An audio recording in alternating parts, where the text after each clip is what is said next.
dengan putusan.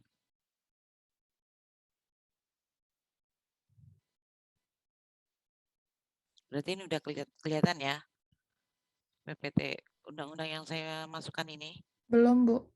Oh, belum. Saya belum share ya.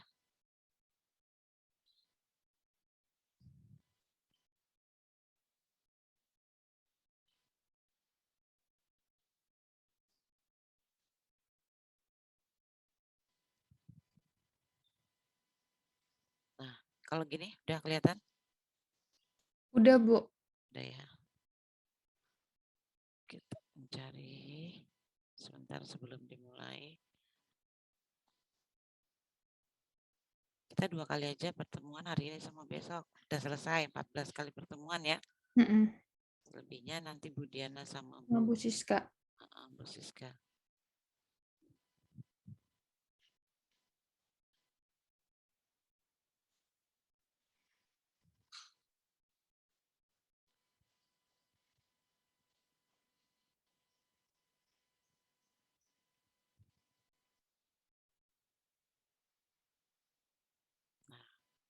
Di pasal 108.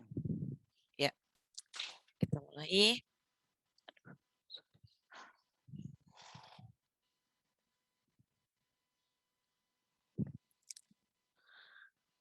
Assalamualaikum warahmatullahi wabarakatuh. Waalaikumsalam warahmatullahi wabarakatuh. Selamat pagi dan salam sejahtera buat kita semua. Hari ini kita pertemuan yang ke-13 untuk membahas mengenai putusan pengadilan, ya, putusan pengadilan. Untuk putusan pengadilan, dasar hukum yang bisa dipegang dalam hal pelaksanaan dalam hal putusan pengadilan, pembuatan putusan pengadilan di PT UN itu dasar hukumnya ada di pasal 108. Yang menjadi persyaratan untuk sahnya atau berkekuatan hukumnya suatu putusan pengadilan itu adalah apabila dia putusan itu harus diucapkan dalam sidang yang terbuka untuk umum. Kemudian apabila salah satu pihak atau kedua belah pihak tidak hadir pada saat putusan diucapkan, maka salinan putusan itu disampaikan secara tercatat kepada yang bersangkutan. Nah, bila kedua syarat di atas tidak dipenuhi, maka putusan pengadilan tidak sah dan tidak mempunyai kekuatan hukum. Jadi ini daya ikat putusan pengadilan. Jadi ada aturan mainnya. Ya, putusan pengadilan harus diucapkan dalam sidang yang terbuka untuk umum.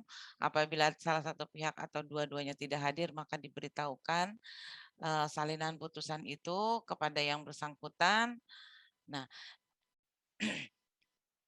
kalau dalam sistem persidangan secara elektronik, bagaimana dengan sikap yang dinyatakan sidang terbuka untuk umum? Kalau secara konvensional kan jelas ditentukan bahwa penundaan sidang tanggal misalnya 3 September 2021 acaranya adalah putusan.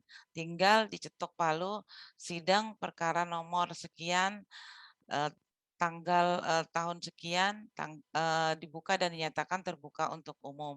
Hari ini acaranya adalah putusan. Para pihak hadir, silahkan menempati tempat yang telah disiapkan misalnya. Hadir penggugat siapa, tergugat siapa, siapa yang tidak hadir. Kemudian silahkan untuk putusan dibacakan secara bergantian oleh majelis hakim. Nah, terhadap putusan ini apakah di narasinya ya, terhadap putusan ini kepada para pihak apakah akan dibacakan secara lengkap atau hanya pada pokok-pokoknya saja, karena untuk penggugatan, jawaban, replik duplik, bukti dan sebagainya para pihak sudah mengetahuinya. Nah, sedangkan untuk yang dibacakan secara lengkap adalah pertimbangan hukumnya. Nah, kemudian nanti para pihak itu menjawab, siap yang mulia, kami hanya memohon untuk dibacakan pertimbangan hukumnya saja secara lengkap. Sedangkan kepala putusannya mengenai ira-ira sampai kepada persoalan ira-ira dibacakan lengkap sampai kepada identitas, kecuali pokok sengketanya. Pokok sengketanya dianggap dibacakan, begitu ya, untuk menyingkat putusan pengadilan itu. Nah, setelah dibacakan, baru kemudian sampai di pertimbangan hukum dibacakan lengkap oleh majelis secara bergantian. Setelah itu sidang, perkara setelah dibacakannya putusan pengadilan ini, maka sidang perkara nomor ini selesai dan sidang ditutup. Kepada para pihak yang tidak sependapat dengan majelis hakim terhadap isi putusan ini, maka dapat mengajukan upaya hukum banding 14 hari sejak putusan ini dibacakan dengan kehadiran para pihak atau sejak pemberitahuan putusan kepada pihak yang tidak hadir, ya. Jadi intinya setelah itu sidang ditutup seperti biasa, menyetok palu 3 kali. Itu teknis untuk sidang konvensional. Sedangkan untuk sidang yang e-court itu cukup dengan menyebutkan bahwa, minggu depan tanggal 3 September misalnya tahun 2021, kita membacakan putusan. Putusan akan diupload sesuai jam yang telah ditetapkan misalnya jam 10. Setelah diverifikasi oleh majelis hakim, maka para pihak dapat mendownload putusan tersebut, ya. Begitu. Jadi kalau dia elektronik malah gampang. Kita tinggal buat putusan, upload di SIPP, kemudian include di e-court, maka sudah dapat setelah ketiga-tiga majelis ini memverifikasi putusan tersebut, maka sudah bisa di-download oleh para pihak. Nah, justru untuk dinyatakan para pihak itu mengetahui dalam sistem e-court cukup pada saat itu sudah di-share, diverifikasi oleh majelis hakim, para pihak itu dianggap sudah mengetahui. Perhitungannya sejak di-share itu 14 hari sejak itu. Ya, justru sebenarnya dengan e-court lebih mudah, tidak ada lagi tele-telean, tidak ada lagi apa namanya protes-protesan karena sudah sampai di 14 hari. Pada saat dia di input di dalam e-court itu jelas sudah ada, ya, sudah ditetapkan eh, waktunya, jamnya. Nah, itu sejak itulah kita dianggap sudah mengetahui putusan pengadilan. Maka perhitungan upaya hukum bandingnya 14 hari sejak putusan itu di-share di e-court itu, di sistem elektronik itu. Nanti setelah itu baru kita membuat catatan persidangan. Apa catatan persidangan? Ya, catatan persidangan tadi itu 14 hari misalnya dapat melakukan upaya hukum banding. Dia akan ditulis di dalam catatan persidangan tersebut. Atau ada lagi kata-kata bahwa setelah putusan ini dibacakan maka panjar biaya perkara sisanya dapat diambil di PTSP pada pengadilan setempat misalnya. Kemudian kalau misalnya apa namanya ada lagi yang perlu disampaikan oleh majelis hakim maka disampaikanlah di dalam catatan persidangan tersebut, ya. Itu teknis pelaksanaan putusannya dan narasi untuk persidangannya. Nah, sampai di sini sementara ada yang mau ditanyakan mengenai teknisnya? Cukup ya? Cukup Bu, lanjut dulu. Ya, lanjut dulu. Oke, selanjutnya kita masuk ke pasal 109. Ya. Nah, kita masuk baru nanti kita lihat contoh putusannya. Nanti kita bahas sedikit mengenai teknik penulisannya dan sebagainya ya. Nah, kemudian kita masuk tadi di pasal 108. Sebentar.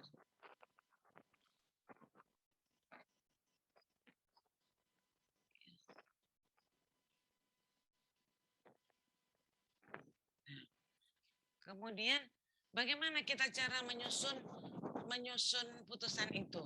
Jadi putusan itu terbagi dari beberapa ini sesuai pasal 109 ini, beberapa item ya. Yang pertama dia harus memuat kepala putusan. Kepala putusan kalau kita melihat kan pasti ada tuh demi keadilan berdasarkan ketuhanan yang Maha Esa. Itu pertama yang harus ada di dalam putusan. Baru kemudian pengadilan misalnya, pengadilan tata usaha negara yang bersidang pada tanggal yang menyidangkan perkara antara. Nah, baru nama, jabatan, kewarganegaraan, tempat kediaman, tempat kedudukan para pihak yang bersengketa. Ya, itu urutan-urutannya, step-stepnya. Setelah itu masuk kepada ringkasan gugatan dan jawaban tergugat yang jelas. Jadi ringkasan gugatan, gugatan yang sudah didapat oleh majelis yang diberikan di dalam berkas, itu kita salin ulang di putusan. Ya, makanya kenapa ada kita menyerahkan apa namanya PDF dalam bentuk PDF, RTF kepada majelis hakim, gugatan, jawaban, replik, duplik dan semuanya adalah tujuannya untuk mempermudah dalam hal pembuatan putusan.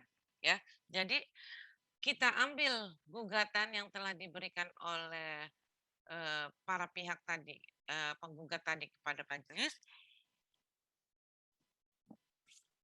kita masukkan ke dalam ringkasan gugatan dan jawaban tergugat yang jelas. Ya, jadi semuanya pihak-pihak yang bersengketa itu kan memberi soft copy-nya. Nah, soft copy-nya inilah yang dimasukkan di dalam putusan. Nah, setelah itu sebenarnya di antara identitas dan gugatan jawaban itu ada di dalamnya penetapan-penetapan majelis, penetapan-penetapan ketua pengadilan. Ya, di situ penetapan hari sidang, pemeriksaan persiapan, sidang yang terbuka untuk umum, kemudian penunjukan hakim, penunjukan PP, kemudian gugatannya, di situ ada dasar-dasar untuk mengingatnya, dasar-dasar untuk mempertimbangkan selanjutnya sebelum masuk di gugatan dan jawaban. Baru setelah itu gugatan dan jawaban. Nah, setelah gugatan dan jawaban biasanya itu adalah bukti, ya, bukti. Di sini tidak disebutkan, tetapi sebenarnya itu adalah bukti. Daftar urut bukti penggugat, daftar urut bukti tergugat, daftar saksi, daftar ahli. Itu dimasukkan di dalam putusan semua dengan pokok-pokoknya saja untuk keterangan saksi maupun ahli. Karena kalau lengkap ya, untuk keterangan saksi dan keterangan ahli kalau lengkap itu ada di dalam berita acara persidangan. Nah, jadi kalau di dalam putusan boleh disingkat, tidak perlu harus sama plek dengan berita acara persidangan ya. Jadi harus segera apa namanya? harus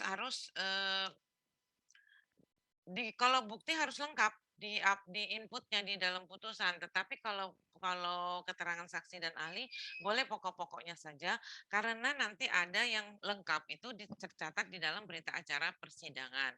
Tetapi jangan lupa di dalam putusan itu disebutkan bahwa berita acara merupakan bagian yang tidak terpisahkan dari putusan ini. Nah, disebutkan begitu di dalam putusannya. Nah, setelah disusun setelah gugatan setelah bukti surat, kemudian saksi, kemudian ahli, baru kemudian masuk kepada pertimbangan hukum. Ya, pertimbangan hukum. Pertimbangan dan penilaian setiap bukti yang diajukan ya dalam persidangan itu yang diperiksa harus tertuang di dalam putusan itu. Kemudian kita menyebutkan lagi alasan hukum yang menjadi dasar hukum putusan. Baru kemudian amar putusan dan biaya perkara. Baru kemudian hari, tanggal putusan, nama hakim yang memutus, nama panitra, serta keterangan hadir atau tidaknya para pihak. Nah, yang perlu digarisbawahi adalah yang nomor 2. Tidak dipenuhinya salah satu ketentuan sebagaimana dimaksud di atas dapat menyebabkan batalnya putusan pengadilan. Nah, itu ya. Kalau syarat-syarat yang di atas dari A sampai G tidak ada, maka bisa menyebabkan batalnya putusan pengadilan. Nah, kemudian selambat-lambatnya 30 hari sesudah putusan pengadilan ditetapkan harus ditandatangani oleh hakim dan panitera yang menyidangkan. Kalau sekarang itu tidak lagi 30 hari ya. SOP kita itu 1 sampai 3 hari. Lebih cepat lagi penyelesaian perkara itu 1 sampai 3 hari. Walaupun undang-undang menyatakan bisa 30 hari, tapi kita bisa membuat 1 sampai 3 hari saja. Ya, itu. Kemudian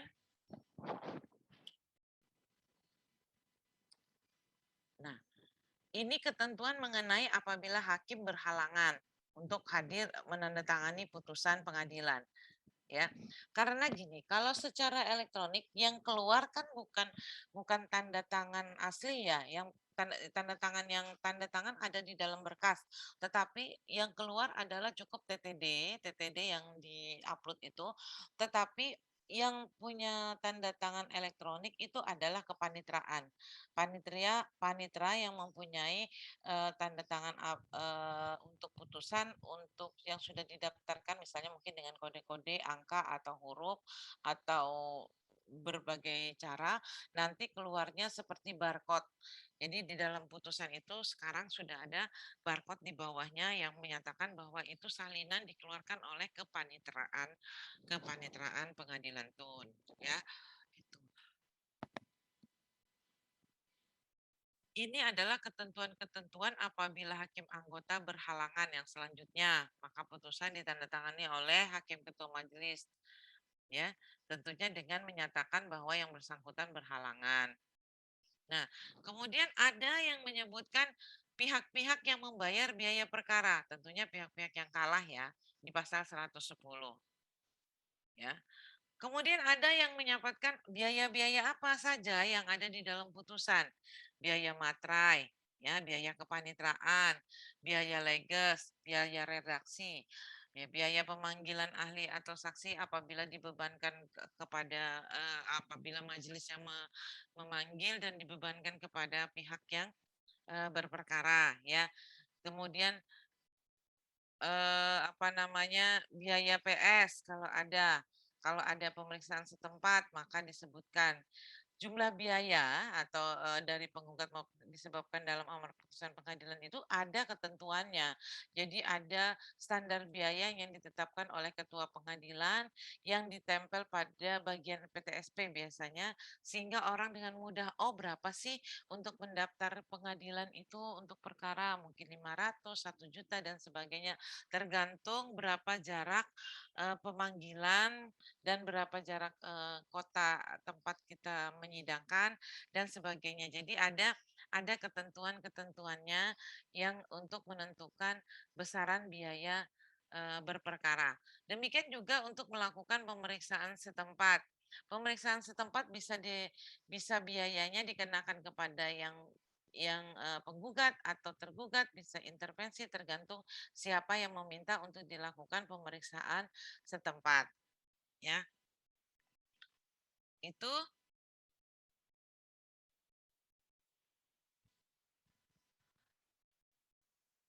Nah, kemudian itu mengenai teknisnya. Ada lagi yang dinamakan putusan sela, ya, putusan sela.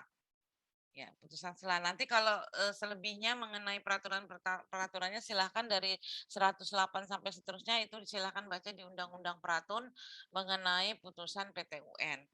Nah, kita beralih kepada putusan sela.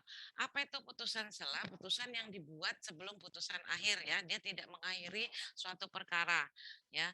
Tetapi juga dia menyebabkan hak dan kewajiban, tetapi dia menyebabkan apa namanya akibat hukum.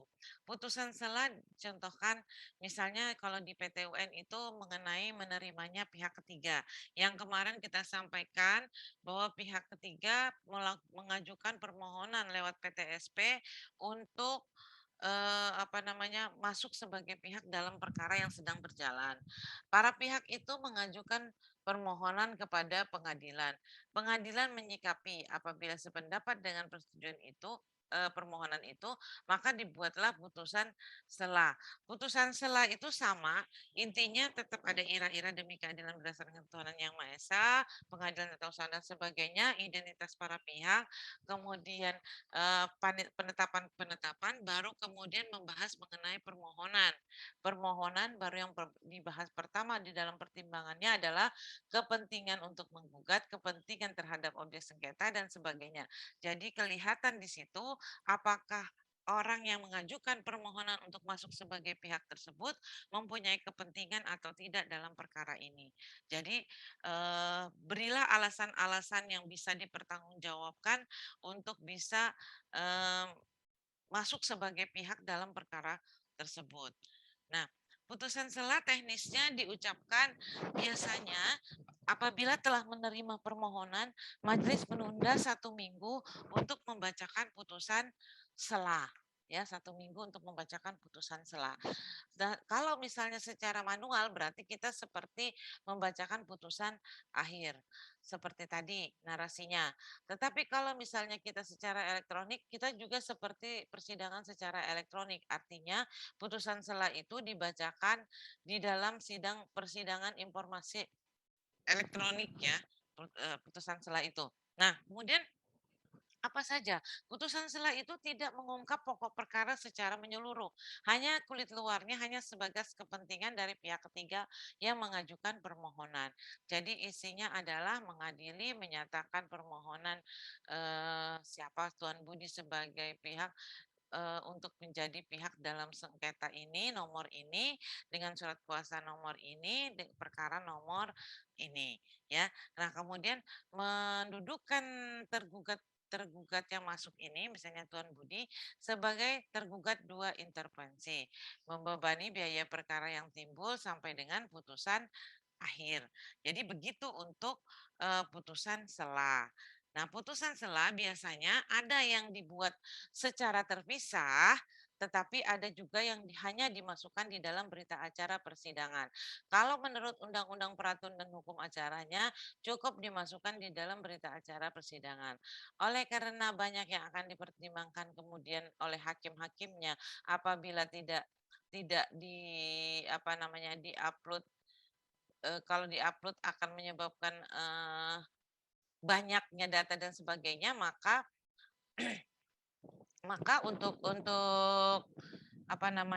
putusan sela itu biasanya tidak ada menu upload putusan sela, tetapi hanya di SIPP. Jadi SIPP itu adalah sistem informasi penelusuran perkara yang ada di pengadilan tun yang sifatnya di dalam. Jadi tidak keluar. Nah, kalau ingin meminta putusan sela, salinan putusan sela itu, para pihaknya dapat masuk ke meja PTSP untuk meminta salinan putusan sela. Tapi jarang biasanya itu kecuali ada kepentingan mungkin dilaporkan ke perusahaannya, entah apa ya putusan sela yang dimaksud. Ya, itu putusan sela terhadap permohonan intervensi. Sampai di sini untuk teknisnya sudah bisa dipahami? Yang lain silakan baca aja mengenai berita acara persidangan dalam sidang bagaimana ya ditandatangani ketua majelis dan panitera itu jelas ya. Sudah tahu kemarin waktu membuat naskah persidangan yang tanda tangan di berita acara persidangan itu adalah ketua dan paniteranya. Nah, sampai di sini teknisnya dalam undang-undang ada yang mau ditanyakan? Bu Mai, putusan sela kan putusan sebelum di ini ya putusan akhir kan ya? Iyalah. Itu bisa dibanding nggak sih Bu putusan sela itu ditolak? Bersama dengan putusan akhirnya bandingnya. Oh, oke oke oke. Nah, ditolak boleh, ya Hmm. kan? Banding nggak? Ditolak boleh, bandingnya dengan putusan Putusan akhir akhir nanti ya? Oke. bersamaan. Jadi di memori bandingnya itu nanti disebutkan bahwa tidak banding dengan putusan sela nanti di memorinya itu, Oke Bu, ya. oke. Oke. Oke, paham ya? Ya. Paham, Bu. Nah, kita lanjut ke model putusan. Saya yakin ini sudah banyak sekali, ya. Banyak sekali putusan ini. Nah, ini adalah putusan sela. Putusan sela. Putusan sela ini kan tujuannya adalah menerima permohonan dari pihak ketiga. Pihak ketiga biasanya yang mempunyai objek atas nama objek sengketa atau bukan yang atas nama objek sengketa, artinya dia objek sengketa ini dikalahkan timbul hak baru terhadap dirinya. Jadi dia adalah pihak yang ada hubungannya dengan perkara ini. Ya, jadi intervenan gitulah, intervensi ya. Nah, sama yang saya bilang tadi, demi keadilan berdasarkan ketentuan universal, Pengadilan Tata Usaha Negara yang memeriksa putusan sengketa tata usaha negara pada tingkat pertama putusan sela, ya, nama, identitas dan sebagainya. Ini kelihatan ya, bagusin ya. Kelihatan Bu. Oke. Selanjutnya disebut pemohon intervensi. Nah, untuk masuk dan turut serta sebagai pihak dalam sengketa ini melawan siapa, antara siapa melawan siapa, ya kan? Tempat kedudukan sebagai tergugat. Nah, ini yang maksud saya menyebutkan tentang penetapan-penetapan yang ada di dalam berkas, ya, sampai dengan pemeriksaan persiapan dan sebagainya. Baru kemudian tentang duduknya permohonan. Permohonan itu bahwa penggugat misalnya dalam gugatan ini yang setelah didaftarkan mengajukan termuat bahwa objek sengketa yang menjadi ini adalah atas nama dia mungkin ya yang digugat oleh pemohon sehingga dia mempunyai hak untuk masuk sebagai pihak dalam perkara ini ya. Jadi sebutkanlah alasan-alasan itu. Nanti kalau apa namanya mengenai banyaknya biasanya sedikit aja paling 10 lembar namanya putusan sela ya. Putusan sela kalau ditun hanya untuk menerima itu pihak ketiga. Ya. Nah, ini yang saya maksudkan tadi, yang saya rincikan di dalamnya ada bagaimana teknis dia datang ke PTSP ya. Nah, apabila menerima permohonannya itu, maka amar putusannya adalah ini setelah apa namanya pokok permohonan baru masuk ke pertimbangan hukum. Pertimbangan hukum yang kita masukkan adalah pasal 83 dasar hukumnya kan pasal 83 untuk penerimaan intervensi. Maka disitulah dimuat pasal 83 dan seterusnya ya. Baru kemudian mengurai fakta persidangan apakah si tergugat ini mempunyai hubungan hukum benar-benar mempunyai hubungan hukum dengan dengan objek sengketa kan gitu ya. Jadi harus jelas di situ kelihatan sehingga bisa majelis menetapkan bahwa oh iya ini mempunyai objek sengketa. Nah, seperti yang saya tampilkan ini adalah mengenai pengangkatan kepala desa yang diprotes dan kemudian yang sudah diangkat itu melakukan intervensi atau permohonan intervensi ya. Nah, untuk intervensi untuk permohonan sela amarnya adalah yang demikian. Silakan baca ya, mengabulkan permohonan pemohon intervensi, menetapkan pemohon intervensi sebagai pihak yang dalam sengketa, kemudian menyatakan bahwa putusan sebelah ini diperhitungkan sama-sama dengan pemeriksaan sengketa dalam pokok putusan akhir. Ya, dalam putusan akhir. Baru biaya perkara nanti dipertimbangkan juga di putusan akhir ya, biaya perkara dan sebagainya dipertimbangkan di dalam putusan akhir. Nah, baru kemudian ada musyawarah untuk menetapkan sikap. Nah, ini putusan setelah saya silahkan dicerna dan mudah-mudahan sampai sini bisa paham mengenai putusan setelah ya. Putusan setelah. Nah, kemudian selesai ya di putusan setelah ya, Mbak Agustin. Bu. Ya, selesai ya di putusan setelah ya. Nah, kemudian kita ke putusan akhir. Putusan akhir ini kalian juga banyak ya. Putusan akhir ini bisa dapatkan banyak. Sebentar,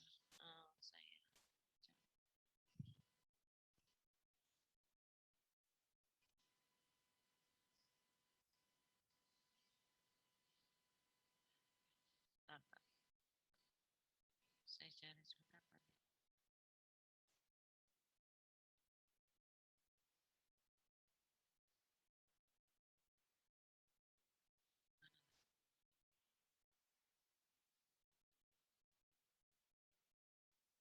Bentar, Pak.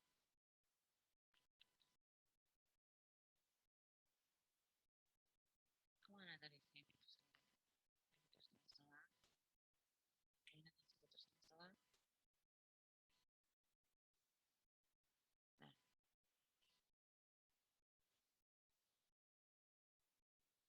Nah, ini putusan akhirnya. Putusan akhir ini adalah kerjanya majelis, kerjanya tim. Semua juga putusan salah juga kerjanya tim, kerjanya Umay, majelis. maaf Bu, Yuk. kok nggak nongol ya Bu? Hah? Kok nggak nongol ya? Bentar ya. Dipindah ke tab baru kayaknya deh Bu. Yang apa namanya? Yang active sheet itu loh.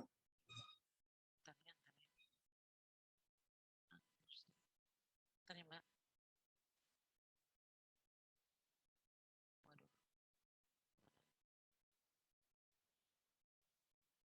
Tadi saya Yang salah di ini. layar masih ini Bu, masih yang UU Oh, ini nih, 586. nih.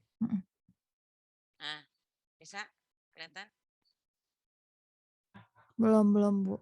Masih Bu Mai stop sharing jadinya. Ini Nah, saya. udah oke. Oke. Oke. Nah, ini putusan akhirnya. Kalau mengenai bagian atasnya sama ya. Yang ini bagian format bagian atas ini kan sama ya. Semua sudah tahu tadi sama mengenai putusan nomor perkaranya demi keadilan, pengadilan tata usaha negara yang memeriksa memutus menyelesaikan sengketa ini. Nah, kemudian baru para pihak-pihaknya ini, ya kan? Pihak-pihaknya selanjutnya setelah pihak-pihak siapa kuasa hukumnya, selanjutnya disebut sebagai penggugat, melawannya siapa. Nah ya, melawannya siapa, kemudian siapa pihak intervensinya, tadi aja asal lana buana ya kan, intervensinya. Nah ini baru yang saya sebutkan tadi penetapan-penetapan yang sesuai tadi di awal yang saya sebutkan, penetapan. Kalau ini kan Mbak Agustin juga punya banyak kan ya di internet ya, Banyak Bu, ya di banyak-banyak. Google banyak. Di Google banyak. Nah, yang kalau formatnya saya rasa sudah tidak perlu kita panjang lebarkan karena ini di Google-nya banyak banget ya. Banyak banget mengenai objek sengketanya dulu, upaya administrasinya, banding kasasinya, tenggang waktu mengajukannya, ya, baru kepentingan. Yang penting itu formatnya. Formatnya kalau soal duduk sengketa kan tinggal menyalin. Tinggal menyalin gugatan, jawaban, replik duplik, bukti, saksi, ahli ya. Ini sampai sini yang sampai itu tinggal copy paste sebenarnya dari berita acara persidangan, dari apa gugatan dan jawaban. Jadi tidak perlu kita bahas terlalu jauh karena itu mengenai dalil-dalil yang sudah ada. Jadi tinggal dimasukkan di dalam putusannya. Nah, yang perlu kita sampaikan di sini adalah mengenai ini banyak halamannya ya. Mengenai pertimbangan hukumnya yang paling penting. Tugas hakimnya. Nah, ini kan saksi ya, saksi. Terus nanti dipelajari saja. Nah, yang penting itu adalah pertimbangan hukumnya.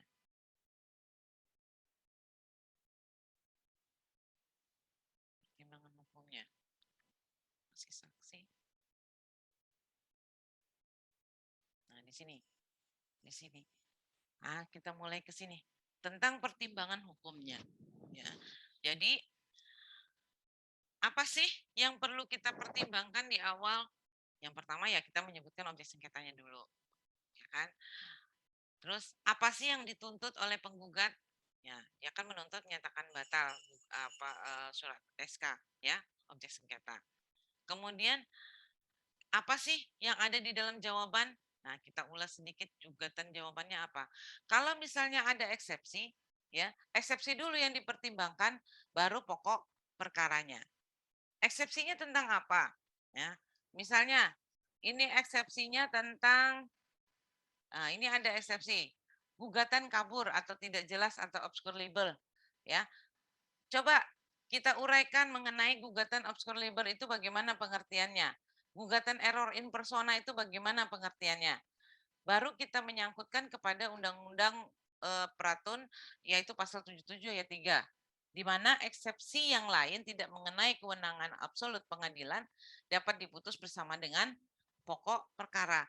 Kalau obscure label, gugatan kabur, kurang pihak dan sebagainya, itu kan nanti akan ketahuan setelah kita memeriksa bukti-bukti, ya, bukti-bukti dan sebagainya. Jadi kadangkala untuk eksepsi yang jenis begini kita akan pertimbangkan nanti bersama dengan pokok sengketanya karena tidak mengenai kewenangan mengadili. Yang wajib diputus berdahulu itu adalah kewenangan mengadili absolut maupun relatif, ya, absolut maupun relatif. Itu boleh kalau secara ex officio hakim menganggap bahwa di situ bukan kewenangan PT UN, maka dia harus segera memutuskan sebelum putusan akhir, tapi dia jenisnya adalah putusan, cuman dibacakan belum berakhirnya suatu perkara. Boleh, tapi dia mengakhiri perkara tersebut. Putusan akhir tapi dilakukan sebelum pembuktian dan sebagainya. Itu biasanya dapat dilakukan apabila terang-terang misalnya nih yang digugat itu Departemen Hukum HAM harusnya, tapi dia menggugat Kanwil yang di Jogja padahal harusnya di Jakarta karena kewenangan relatif. Maka harusnya kan dia mengajukan gugatan ke Petun Jakarta. Kalau hakim mengetahui bahwa ini harusnya di Petun Jakarta, maka dia dapat memutuskan di tengah, langsung tidak dapat diterima eksepsinya. Nah, jadi kita mempertimbangkan dulu semua eksepsi, baik itu mengenai katun, baik itu mengenai kepentingan untuk menggugat, baik itu mengenai tenggang waktu mengajukan gugatan disambung dengan upaya administrasi. Jadi itu dulu. Jadi itu dulu yang kita sebutkan bagaimana apa namanya kita bisa membuat putusan secara rinci ya secara sesuai struktur dan sesuai dengan pasal 109, 108 maupun 109. Jadi kita harus jelas ya, harus membuat itu menjadi terang dan jelas, jangan sampai putusan itu menyebabkan tidak jelasnya suatu perkara itu malah jadi pertanyaan nantinya ya. Nah, sebentar.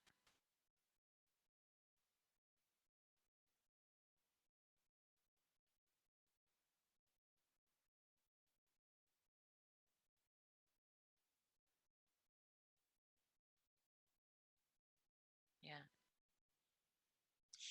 begitu. Jadi intinya semua itu harus jelas ya, ada dituangkan di dalam putusan itu, jangan sampai menjadi bias putusan itu. Kalau bisa dan harus menyelesaikan, paling tidak harus menyelesaikan. Cuman yang namanya putusan itu kan tidak bisa kita berlaku adil di tengah-tengah, benar-benar maksudnya itu menyenangkan kedua belah pihak. Pasti ada pihak-pihak yang tidak disenangkan dengan adanya putusan tersebut. Jadi memang tapi kita harus berusaha untuk bisa terus melakukan itu ya. Terus melakukan yang terbaik tentunya ya. Sebentar. Nah, jadi setelah kita pertimbangkan eksepsi ya, eksepsi semua setelah habis kita pertimbangkan putusan, barulah kita masuk kepada pokok perkara. Nah ya, pokok perkara itu ya jelas lah yang kita ulas apa sih yang menyebabkan apa namanya dia digugat objek sengketa ini kenapa? Yang pertama yang kita pertimbangkan adalah dari sisi kewenangannya. Apakah yang menerbitkan objek sengketa itu berwenang untuk menerbitkan objek sengketa? Ya. Kemudian undang-undang apa yang dilanggar dalam hal ini? Baru asas umum pemerintahan yang baik apa yang tidak dilakukan oleh tergugat. Itu kita bahas di dalam pokok perkaranya, ya. Semua diulas di situ, dibandingkan, diambil bukti-bukti, kemudian dilihat, dicocokkan satu sama lain, baru ditarik kesimpulan. Nah, kesimpulan nanti akhirnya apakah nanti putusan itu tidak diterima ataukah ditolak ataukah dikabulkan ya dengan berbagai macam konsekuensi hukumnya. Ya kan? Kalau dia dikabulkan berarti dinyatakan batal atau tidak sah putusan itu tergantung pada misalnya kalau dia tidak berwenang, berarti dia tidak sah dalam menerbitkan objek sengketa. Kalau dia melanggar prosedural, berarti dinyatakan batal objek sengketa tersebut. Ya, jadi ada 2 jenis itu yang harus kita perhatikan. Kalau kita misalnya dia tidak berwenang dari sisi kewenangan, berarti dia tidak sah putusannya, ya kan? Putusannya bahwa objek sengketa tersebut tidak sah, dinyatakan oleh majelis tidak sah. Tetapi kalau dia dari sisi prosedur berarti atau substansi dan lain-lain, berarti kita masuk dalam pokok perkaranya yang menyatakan bahwa gugatan tersebut objek sengketa tersebut batal. Nah, itu yang hal-hal pokok yang harus ada di dalam putusan pengadilan. Ya. Sampai sini ada yang mau ditanyakan? Saya buka diskusi saja mengenai putusan pengadilan. Silakan Mbak Agustin, coba teman-temannya, siapa tahu ada yang mau ditanyakan. Silakan teman-teman yang mau bertanya mengenai ini putusan ya, Bu. Putusan pengadilan. Jadi intinya kalau dia tidak berwenang maka dia tidak sah, tetapi kalau dia melanggar prosedural berarti dia batal. Kalau dia tidak memenuhi eksepsi berarti tidak diterima. Kalau dia melanggar aturan baik itu dari kewenangan maupun dari sisi prosedural berarti gugatannya dikabulkan. Kalau tidak melanggar berarti gugatannya ditolakkan, itu saja intinya. Nanti di bawahnya di amarnya itu tinggal menambahkan mengenai biaya perkara. Atau kalau misalnya dalam hal kepegawaian berarti ada rehabilitasi. Di situ kalau ada dalam masalah kepegawaian biasanya begitu. Ya. Jadi undang-undang apa sih yang dilanggar? Itu diurai satu-satu. Begitu. Ya, untuk putusan. Kalau putusan banyak banget, silahkan di-download. Banyak sekali putusan pengadilan itu. Kalau tekniknya sudah di awal, teknik pembuatannya itu adalah tidak ada format, tapi format baku putusan ada, tetapi mengenai isi itu dia tidak baku ya. Mengenai isi itu tergantung posisi perkaranya masing-masing. Beda-beda, tidak akan bisa sama. Begitu. Ya. Ya. Boleh izin bertanya, Bu? Boleh, Ya, Pak Aris. Ya, silakan. sedikit aja, Bu. Mohon izin bertanya. Terima kasih, Bu, waktunya. Jadi yang ingin saya akan tanyakan di sini, dalam suatu perkara itu, saya akan pernah mengikuti sidang di pengadilan, Bu. Jadi perkaranya sama, namun putusannya itu berbeda-beda, Bu. Itu yang mendasari itu apa, Bu? Demikian, terima kasih. Itu di pengadilan mana, Pak? PN-nya? Pengadilan Negeri Yogyakarta, Bu. Jalan Kapas, Bu. Terima kasih. Pengadilan Negeri Yogyakarta, Jalan Kapas. Objeknya sama? Iya, Bu. Benar, Bu. Masa sama, Mas? Bisa diketahui bahwa itu sama? Ya, jadi permasalahannya itu mungkin tidak sama tapi hampir mirip, Ibu. Jadi Nah, itu. Ya kan? putusannya bisa berbeda. Bahkan harapan kami kan mestinya juga putusan itu hampir mirip, namun yang diterima kenyataannya itu tidak sama, Bu. Terima kasih. Ya, kemungkinan ya saya tidak tahu kalau masalah mengenai dalamnya berkas ya saya tidak pegang perkara, soalnya kan maksudnya saya tidak baca berkasnya, saya tidak tahu apa yang ada di dalam berkas itu. Bisa saja yang menjadi bahan pertimbangan majelis kan karena di dalam berkas itu berbeda ya. Di dalam berkas itu berbeda, mungkin seperti kilasnya mungkin Bapak berpikir ini sama-sama nih sertifikat menggugat sertifikat misalnya Bapak ya. Iya, Bu. Sama-sama menggugat sertifikat, hanya beda letak. Yang dipermasalahkan sama mengenai pengukuran misalnya, ya kan? Mengenai pengukuran atau yang dipermasalahkan mengenai kepemilikan sertifikat itu, cara perolehannya dan sebagainya. Nah, tetapi di dalam berkas itu kita orang yang di luar dari pengadilan itu kan kita tidak tahu. Ternyata di dalam berkas itu ada yang berbeda. Kita kan tidak tahu, tidak membaca, tidak megang berkasnya ya. Ada bukti yang berbeda barangkali, ya kan? Ada apa namanya? Ternyata ditemukan lagi ada di dalamnya itu mungkin perkara ini tidak ada surat ini, tapi di perkara ini ada surat ini, kan beda lagi Pak pertimbangannya. Ya, jadi kita tidak bisa apa namanya, memprediksi untuk putusan ini akan sama ke depannya, ya. Bisa jadi di dalam persidangan itu ada perbedaan, Pak. Iya, iya, Bu. Mengenai fakta persidangannya, mengenai buktinya. Kita orang awam yang di luar persidangan itu kita tidak tahu. Mungkin Bapak bisa begini, di dalam persidangan itu Bapak bisa mendengar pendapat kuasa hukum nih, ya, pendapat, oh ini sama kok dengan perkara yang Iya, kemarin, nanti putusannya akan sama begini, ya kan? Tetapi iya, ternyata si pihak kita, tergugat kita ini punya punya bukti andalan yang berbeda dengan itu, punya bukti. Bisa jadi yang di sana NO, yang di sini kabul. Kan bisa, Pak?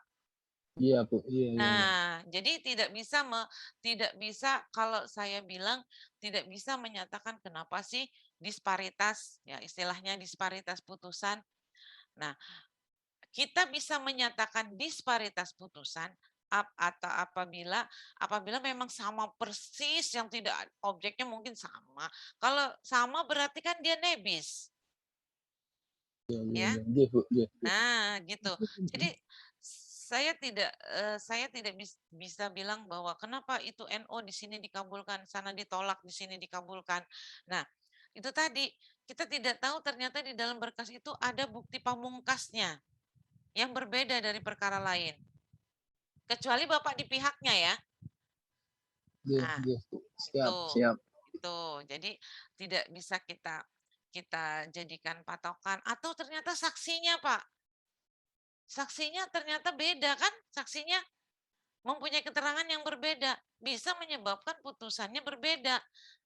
Saksi yang bisa meyakinkan keyakinan hakim yang akhirnya memutuskan dengan putusan yang berbeda dari putusan sebelumnya. Kan kita tidak tahu di persidangan itu. Begitu, Pak Aris ya. Iya, Bu. Terima kasih, Bu. Makasih sama-sama. Yang lain? Bu Mai, aku nanya sedikit ya Bu Mai. Kalau Boleh. misalkan Bu itu putusannya kan udah berkekuatan hukum tetap Bu. Nah itu misalkan nanti kalau kan pasti walaupun berkekuatan hukum tetap gitu, misalkan aku gitu nggak terima dengan itu kan udah nggak bisa lagi tuh Bu Mai, ya kan ya Bu? Nah Iya, itu nanti badan atau pejabat mana Bu yang bisa ngelakuin upaya paksa itu Bu? Misalkan sama putusan yang kekuatannya udah hukum tetap itu tadi Bu. lah kalau berkekuatan hukum tetap kan berarti Oh nggak bisa? eksekusi dong. Nggak Iya. eksekusi dong. Iya. Kalau Kalau eksekusi kan nggak mau, nggak ada lagi, nggak bisa siapa yang punya kekuatan, badan apa yang bisa melawan eksekusi kan tidak ada. iya. Justru seharusnya badan atau pejabat tun di atas itu yang harus tunduk pada putusan pengadilan kan? Heeh. Ya dia dong yang harus melaksanakan eksekusi, masa dia yang melawan?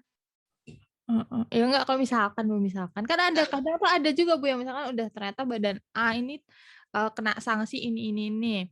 Kena apa, diputus begini, terus nggak ngelakuin itu gitu kan ada juga Bu. Oh, itu Nah, namanya pelaksanaan eksekusi. Ya, itu pelaksanaan itu kendala-kendala dalam hal pelaksanaan eksekusi, ya. kalau Bagus cuman nanti sanksi-sanksi gitu kan nggak ini Bu kadang. ya. Jadi gini, itu sebenarnya materinya Bu Diana Bu Siska di terakhir ya. Di Oh, ya terakhir kan udah ada Bu. tuh ya kan? Heeh. Pelaksanaan eksekusi kan kalau nggak salah saya lihat. Nah, jadi saya boleh ada prakteknya saya kasih tahu kan ya. Jadi intinya sebenarnya pada saat kan ada tuh yang ngeyel, badan ada pejabat tun yang ngeyel tidak mau melaksanakan putusan pengadilan. Heeh. Nah, baca di 116 pasal 116. Bagaimana teknisnya kalau dia agak ngeyel? Ya, itu landasan hukumnya. Kalau dia ngeyel, maka kita bisa meminta atasannya untuk memberikan sanksi kepada pejabat yang kena putusan Kena sanksi tersebut. tadi ya. Ya, baik itu bisa teguran, pemecatan, dan sebagainya banyak tuh berjenjang bertindak. Dan terakhirnya itu adalah di Yang share itu. presiden, Oh, kemudian masuk ke media massa. Media masa. massa diumumkan, artinya pejabat ini tidak taat hukum. Hmm. Kan ada sanksinya tuh. Sanksinya secara psikologis memang kekuatan eksekusi itu berbeda dengan kekuatan eksekusi perdata pada umumnya. Karena perdata kan bisa dilaksanakan oleh badan paksa, kejaksaan maupun kepolisian, kan gitu. Kalau di TUN kan tidak ada. Karena dia sanksi administrasi saja sifatnya, ya kan? Itu pun tergantung pejabat atasannya mau melaksanakan atau tidak. Nah, itu kadang-kadang kendalanya adalah di situ, tetapi kalau pemerintahan kita mendukung untuk mewujudkan good governance, ya, itu pemerintahan yang baik dan benar, insya Allah kan itu akan terlaksana. Banyak kok kejadian-kejadian langsung ditindaklanjuti oleh Pak Jokowi, langsung ditindaklanjuti oleh Seknek, disuratin pejabat yang bersangkutan untuk melaksanakan putusan. Begitu, Mbak Oke, Agustin. Ya, oke, Bu. tapi ini sebenarnya materi terakhir, Mbak Agustin. Ya, Bu, cuman kayak kiranya gede. Materi terakhir, walaupun sebenarnya harusnya prakteknya tetap di TUN ya. Kalau Bu Diana kan teorinya, tapi pelaksanaannya itu di TUN, di kita di teknis. Ya, tapi nanti gampang kalau memang harus diminta membantu apa namanya kasus gitu ya. Akan saya jelaskan sedikit kalau misalnya nanti di akhir. Kalau enggak ya sudah sampai di putusan saja. Bagaimana? Ada lagi? Nggih. Ada lagi? Cukup? Nggih. Izin Bu Masyaro. Ya, Pak siapa? Nggih. Rian, Bu. Oke, Pak Rian. Izin menyampaikan, iya, yang disampaikan Mbak Agustin betul, Bu. Kadangkala kan ada persoalan yang sertifikat ganda, tapi yang satunya yang dimiliki oleh angkatan bersenjata, biasanya TNI, Angkatan Udara atau Angkatan Darat, Bu. Biasanya kan setelah muncul putusan, biasanya pihak TNI itu nggak mau, Bu, sama sekali untuk dieksekusi. Ya, Itu ya. langkahnya pripun, J? Nah, itu Matur tadi nuwun. sama toh Pak ya. Sama toh, semuanya sama Pak. Itu kan badan atau pejabat tata usaha negara ya. Kalau dia memang tidak mau melaksanakan isi putusan, tergantung kalau ini apa TUN apa PN. Kalau TUN ada jenjangnya di pasal 116. Nanti kita minta presiden untuk turun tangan di situ. Kan atasannya TNI presiden juga. Ya kan? Berarti paling akhir presiden ya, Bu? Iya, presiden paling akhir. Kita bersurat saja ke presiden, nanti presiden yang lewat pengadilan tapi Pak ya, pengadilan nanti yang bersurat kepada presiden. Si penggugat ini hanya tinggal penggugat atau siapa nanti hanya tinggal memberikan surat bahwa bersurat kepada petun belum dilaksanakan nanti Tun akan menyikapinya dengan surat-surat kepada atasannya masing-masing. Begitu. Nggih, Bu. Nggih, Bu, matur nuwun. Soalnya kadang-kala kan mungkin bagi kuasa hukum. Halo? Terus putus kayaknya, Bu. Sinyal. Sinyalnya. Ya. Jadi nantilah siapa tahu Bu, kalau saya di TUN pengalaman sih begitu ya, nanti tanyakan saja teorinya ke Bu Siska sama Bu Diana, tapi kalau prakteknya begitulah. Memang kenyataannya yang paling susah itu mengeksekusi TNI. Ya. Tapi TNI, halo? Kepencet, Bu. Aku bilang kalau TNI, tapi TNI ada atasannya, panglimanya kita kasih surat. Nanti panglimanya turun tangan. Ya, panglima TNI-nya. Nanti terakhir ada fungsi pengawasan di DPR. Ya, DPR, Presiden dan DPR itu terakhir. DPR nanti bisa gelar sidang, bisa manggil Kapolri, bisa memanggil Menhankam, ya kan, Menteri Pertahanan Keamanan untuk bisa menghukum misalnya Pangdam, ya kan, Korem, Dandim. Nah, misalnya begitu, bisa memperingatkan anak buahnya, ya, begitu ya, Pak Rian Irawan. Nggih, Bu, matur nuwun, Ibu. Ya, jadi jangan. Cuma biayanya ditanggung si penggugat ya, Bu ya. Padahal manggil begitu kan besar sekali biayanya kadang-kadang ya, Bu. Ya kan yang berkepentingan siapa? Dia juga kan?